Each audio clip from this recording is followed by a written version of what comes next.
ৰাখি থৈ দিলে যে অক্টোবৰত আমাক কিবা এটা দিব, ঘোষণা কৰিব। কিন্তু আমি আশা বাইদেউসকলৰ যিটো বাঢ়িছে 1000 টকা ন, সেইখিনি যাতে আমাক তেনেকৈ যাতে বঢ়াই নিদিয়ে। কাৰণ আমি এটা যিটো কাম কৰি আছোঁ, আমি আজি গোটেই শিশুখিনিক আমি চম্ভালি আছোঁ, যিটো একেবাৰে গৰ্ভাৱস্থাৰ পৰা আমি মেইন সময়খিনিয়ে আমি শিশুখিনি আমি পাওঁ। গতিকে আমি যিহেতু মেইন সময়খিনি আমি শিশুসকলক আমি পাওঁ, কিন্তু আমাকে কিন্তু চৰকাৰে অৱহেলা কৰি আহিছে আৰু আমাক মহিলা বুলিয়ে অৱহেলা কৰি আহিছে তেখেতসকলে।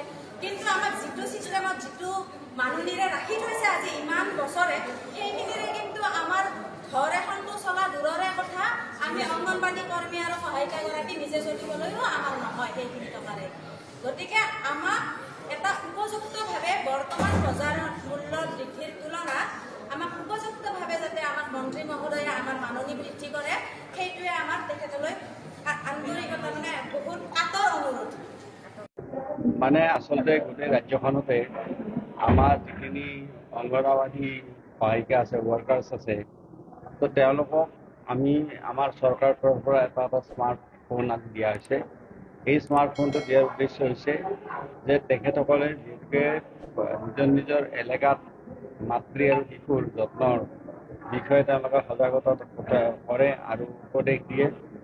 গতিকে সেই ক্ষেত্ৰত এইটো যিটো মানে ইয়াৰে এটা এপছ এটা তৈয়াৰ কৰা হৈছে, এপছটোত এনেকুৱা ধৰণৰ কৰা হৈছে যে এই এপছটো তেওঁলোকৰ স্মাৰ্টফোনত যেতিয়া ডাউনলোড কৰি ল'ব পোষণ, গতিকে তেতিয়া শিশুটোৰ আচলতে স্বাস্থ্য ভাল হৈছে নে নাই, জন্ম হোৱাৰ পিছত শিশুটো ওখ হৈছে নে নাই, শিশুটোৰ স্বাস্থ্যটো ঠিকমতে উন্নত হৈছে নে নাই, এই গোটেই কথাবিলাক ঠিক তেনেদৰে মাকৰ স্বাস্থ্য কেনেকুৱা আছে, এই গোটেইখিনি কথা তেওঁলোকে যেতিয়া জানিব, জনাৰ পিছত তেওঁলোকে এই কথাখিনি আমাৰ PHCত জনায়, হস্পিটেলত জনায় আৰু তাৰোপৰি তেওঁলোকে নিজেও যিখিনি তেওঁলোকে উপদেশ দিব পাৰে উপদেশ দিয়ে।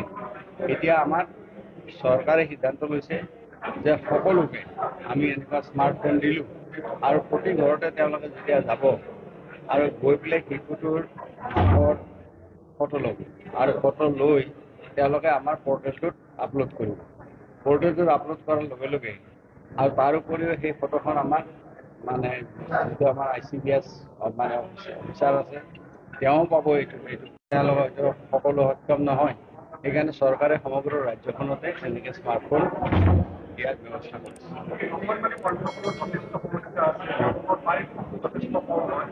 সেইবিলাক কথা চৰকাৰে আলোচনা বিলোচনা কৰিব, এতিয়াও কোনো সিদ্ধান্ত হোৱা নাই এই সন্দৰ্ভত।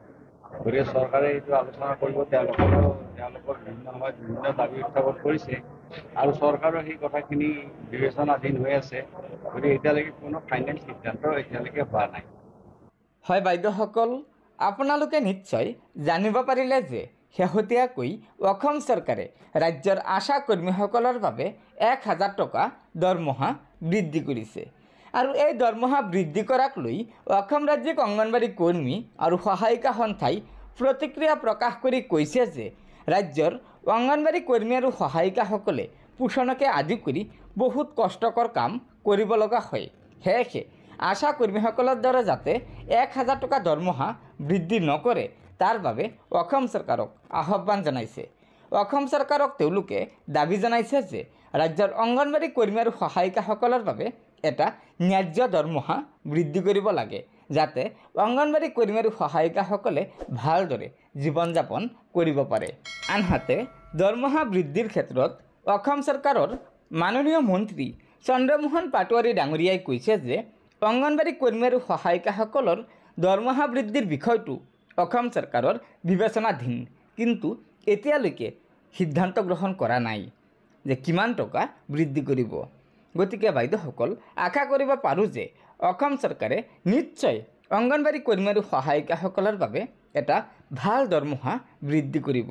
গতিকে লগৰ বান্ধৱীসকলক এই ভিডিঅ'টো শ্বেয়াৰ কৰি আজিৰ এই গুৰুত্বপূৰ্ণ খবৰটো জনাই দিব আৰু নতুনকৈ অহা বাইদেউসকলে অনুগ্ৰহ কৰি আমাৰ এই চেনেলটো ছাবস্ক্ৰাইব কৰি ল'ব। ধন্যবাদ। জয় আই অসম।